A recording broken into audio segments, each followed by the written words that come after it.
Due to their high level of access, Salesforce admins and other privileged users can be a target for sophisticated, AI-driven attacks.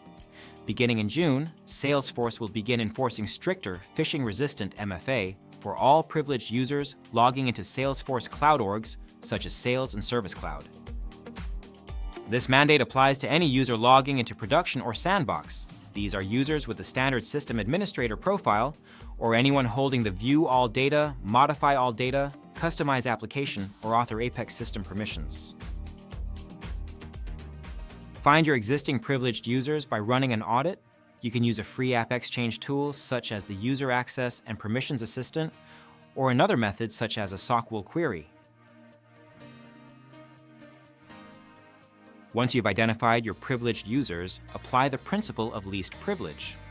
Remove admin-level permissions from any user who doesn't truly need them to do their job. For users who do require these privileges, standard mobile authenticator apps like the Salesforce Authenticator or third-party time-based one-time password apps will now be blocked. Instead, users must log in using a physical web authentication security key, such as a YubiKey, or a built-in authenticator like Touch ID, Face ID, or Windows Hello. To configure phishing-resistant MFA methods, head to Identity Verification and Setup. Ensure that the options to verify identity with a built-in authenticator and a physical security key are both enabled for your org. As a best practice, we also recommend toggling on passwordless login with passkeys. This allows you to authenticate with a biometric instead of a password, giving you a faster, more secure login experience. As you finalize your preparations, keep a critical policy change in mind. The Wave multi-factor authentication for exempt users' permission will no longer automatically bypass MFA. If you have valid use cases, like automated testing tools, you'll need to contact Salesforce support to retain those exemptions.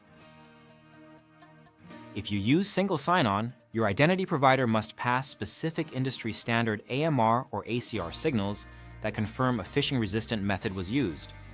If it only passes a standard MFA signal, privileged users will be forced to register a phishing-resistant Salesforce method.